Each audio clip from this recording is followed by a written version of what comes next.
Okey, baik. Assalamualaikum dan selamat sejahtera cikgu ucapkan kepada semua murid-murid SK Taman Seri Andalas. Cikgu harap kamu semua berada dalam keadaan sihat bersama keluarga tersayang.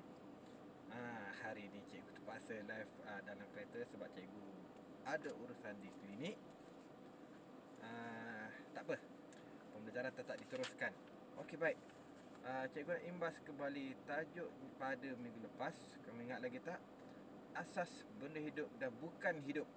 Cikgu bagi tahu ada 3 kategori besar, iaitu manusia, tumbuhan dan haiwan. Hari ini kita akan kupas tajuk manusia. Okey, baik, kamu juga boleh buka buku teks, rujuk buku teks. Okey. Yang pertama, kita tengok slideshow yang telah cikgu buat ni.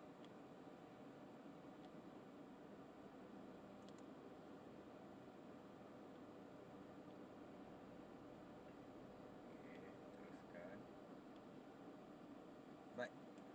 Deria manusia. Okey. Deria manusia yang perlu kamu ingat, yang wajib kamu ingat, yang wajib kamu tahu untuk tahun 1 ada 5. Iaitu mata, telinga, hidung, mulut dan tangan. Okey. Kenapa 5 ni saja? Dan apa kelima-lima anggota tubuh badan ni buat? Deria ni buat. Okey, kita tengok. Baik, nampak seperti yang cikgu terangkan tadi, 5 organ deria manusia yang perlu kamu ingat. Organ atau tubuh badan manusia yang perlu kamu ingat. Yang ni ya. Okey, seterusnya, apa organ deria manusia ni buat? Okey, mata. Mata untuk apa? Mata untuk melihat, telinga untuk mendengar, hidung untuk menghidu, lidah untuk merasa, dan kulit. Kulit untuk apa pula? Dan kulit untuk menyentuh. Tak keluar pula. Kulit untuk menyentuh, ya. Kulit untuk sentuhan. Okey, seterusnya.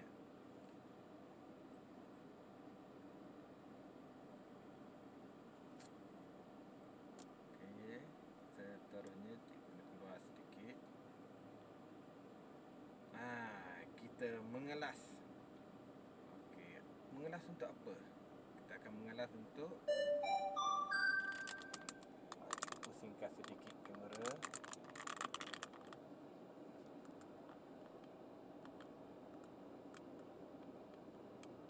Okey, kita akan mengelaskan deria rasa. Deria rasa kita menggunakan lidah. Deria rasa menggunakan lidah. Okey. Yang pertama, manis. Cuba kita kelaskan buah ataupun objek yang rasa dia manis. Yang mana? Contoh yang pertama ni ke? Ya, betul. Kita cuba dulu. Apple yang pertama. Seterusnya, apa lagi? Seterusnya, coklat. Okey, dan yang terakhir, aiskrim. Okey, yang masam pula. Kita ambil apa? 5. 5 lagi. 5 hijau tak?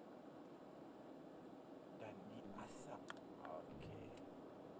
Yang masin. Ni kamu tahu apa ni? Apa ni? Telur masin. Kemudian apa lagi?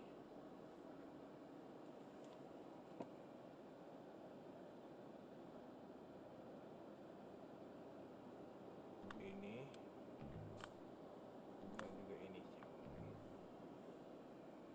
Okey, yang rasa pahit pula. Okey, yang rasa pahit pula. Beria, kopi dan ubat. Okey. Kita cuba hantar jawapan betul ataupun salah.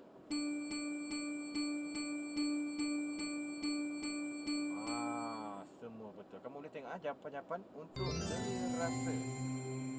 Okey, untuk deria rasa.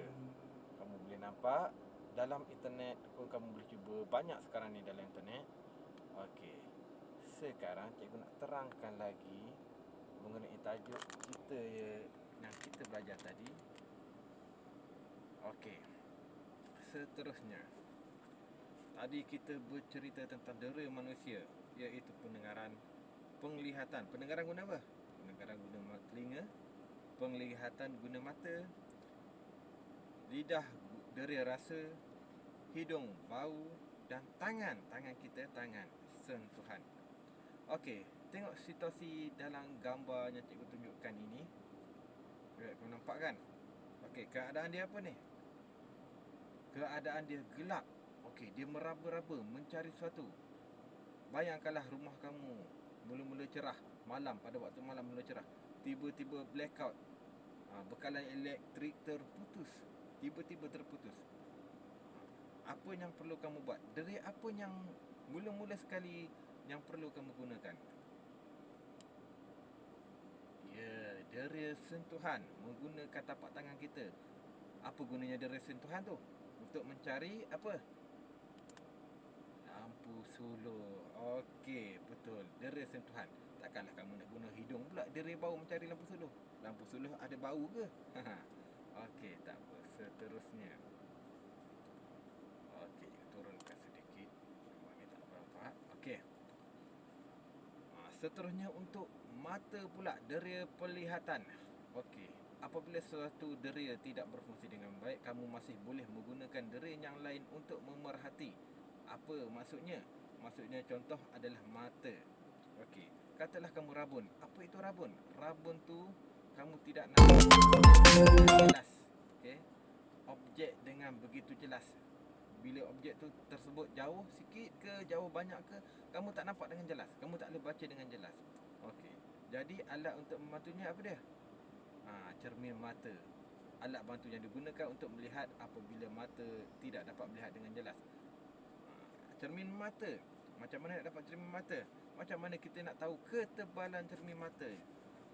Itu kamu perlu berjumpa dengan pakar ataupun doktor mata. Dia akan periksa mata kamu berapa orang kata apa?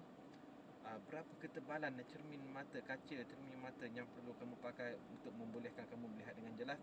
Semuanya kamu perlu berjumpa dengan doktor mata. Doktor mata akan memberi pengasahan berapa tebal yang perlu kamu pakai untuk cermin mata, dan kamu boleh pergi buat di kedai cermin mata. Seterusnya pula, kalau pendengaran kamu tidak dapat telinga kamu tidak dapat mendengar dengan jelas, alat apa untuk membantu deria pendengaran kamu berfungsi dengan baik? Sebelah tu, boleh nampak sebelah dia, sebelah yang cikgu bacakan tadi. Itu adalah alat membantu deria pendengaran. Bukannya sepenuh pekak pun boleh pakai, orang yang pekak betul-betul pun boleh pakai. Tapi untuk mendapatkan alat ni, kamu perlu berjumpa dengan doktor apa? Doktor telinga dulu. Dia yang akan membantu kamu memeriksa telinga kamu, macam mana dan barang apa yang kamu perlu pakai. Okey. Barang apa lagi kan? Betul lah, untuk telinga je lah. Alat bantu pendengaran je lah.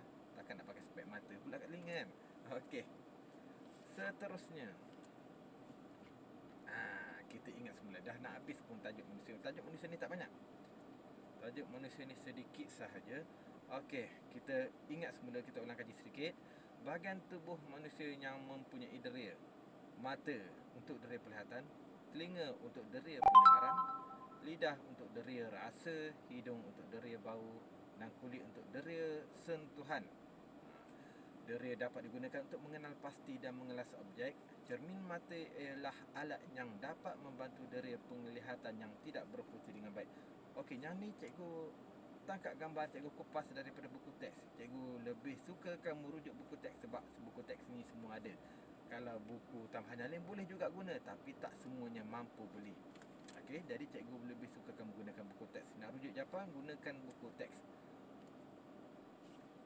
Okey, seterusnya dah habis. Terima kasih kepada menonton. Yang menonton ni, cikgu berharap kamu faham. Tak faham, boleh rujuk cikgu, boleh mesej cikgu, boleh WhatsApp cikgu. Cikgu akan bagi link pada WhatsApp grup kelas masing-masing. Okey, semoga kita berjumpa lagi di lain masa. Stay safe at home, jaga kebersihan. Assalamualaikum dan terima kasih. Bye bye.